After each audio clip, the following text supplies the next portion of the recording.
ঘটনাটা মদিনার। তুমা ইবনে উবাইরিক নামের একজন সাহাবীর বিরুদ্ধে চুরির অভিযোগ উঠল। প্রতিপক্ষ একজন ইহুদি। তুমারের গোত্র এবং পরিবার নবী করিম সাল্লাল্লাহু আলাইহি সাল্লামের কাছে এসে তদবির করতে শুরু করলো যেন মুসলিম হিসেবে, নিজের মানুষ হিসেবে তাকে বাঁচিয়ে দেয়া যায়। আল্লাহর ইচ্ছায় মহানবী সত্য উন্মোচন করলেন। মুসলিম বা সাহাবী হওয়া সত্ত্বেও ব্যক্তিটির দায় প্রমাণিত হলো। আর রসুল সাল্লাল্লাহু আলাইহি সাল্লাম ঘোষণা করলেন, ন্যায় মানে ন্যায়। ধর্ম, সম্পর্ক বা পরিচয় দিয়ে অন্যায়কে ঢেকে দেয়া যাবে না।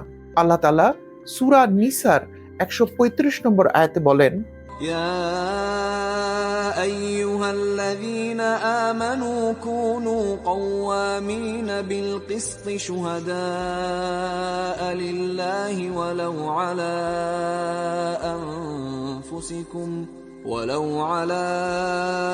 أنفسكم أو الوالدين والأقربين إن يكن غنيا أو فقيرا فالله أولى بهما فلا تتبعوا الهوى أن تعدلوا وإن تلووا أو تعرضوا فإن الله كان بما تعملون خبيرا।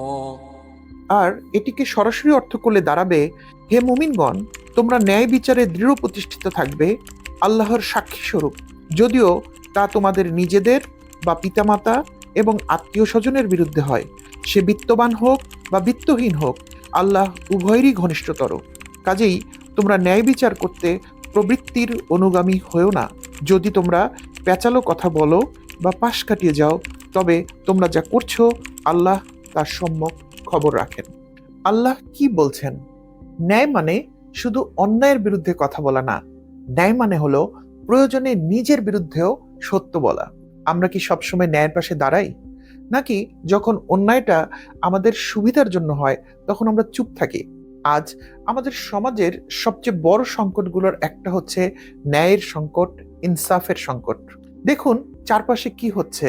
চাকরির ক্ষেত্রে যোগ্য মানুষরা বাদ পড়ছে। সরকারি অফিসে গেলে অনেক সময় কাজ এগোয় না, চা পানির ব্যবস্থার প্রয়োজন হয়। ব্যবসায় ভেজাল পণ্য বিক্রি হয়, ওজন কম দেয়া হয়, ট্যাক্স ফাঁকি দেয়া হয়। এগুলো কি ন্যায়? স্কুলে এমন কিছু শিক্ষক থাকেন যারা প্রাইভেট না পড়লে ছাত্রকে কম নম্বর দেন। এটা কি ন্যায়? পরিবারেও এক ভাই অন্য ভাইয়ের সম্পদ দখল করেন। বাবার সম্পত্তি ভাগ করার সময় দুর্বল ভাই বা বোনকে ঠকানো হয়। এটা কি ন্যায়? আমরা অনেক সময় ভাবি সবাই তো করছে, কিন্তু আল্লাহ বলছেন ন্যায় মানে ভিড়ের সাথে চলা না। ন্যায় মানে হচ্ছে সত্যের পাশে দাঁড়ানো, তা যদি আপনি একাও হন। অন্যায় যে শুধু বড় বড় জায়গায় বা বড় বড় ক্ষেত্রে হয় তা কিন্তু না। অন্যায় শুরু হয় ছোট ছোট জায়গা থেকে। যখন আমরা লাইনে না দাঁড়িয়ে অন্যকে ঠেলে সামনে চলে যাই, যখন আমরা কানো পাওনা টাকা দিতে গড়িমসি করি, যখন আমরা নিজের ভুল ঢাকতে অন্যের গায়ে দোষ চাপিয়ে দেই, এই সব ছোট ছোট অন্যায়গুলোই একদিন বড় অন্যায় পরিণত হয়। নিজেকে প্রশ্ন করুন, আপনি কি সবসময় ন্যায়ের পক্ষে দাঁড়ান? নাকি যখন অন্যায়টা আপনার লাভের জন্য হয় তখন আপনি চুপ থাকেন?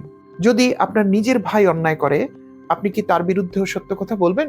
যদি আপনার নিজের সন্তান অন্যায় করে, আপনি কি তাকে থামাবেন? এটাই আসল পরীক্ষা। মনে রাখবেন, অন্যায় করার জন্য সবসময় বড় শক্তি লাগে না।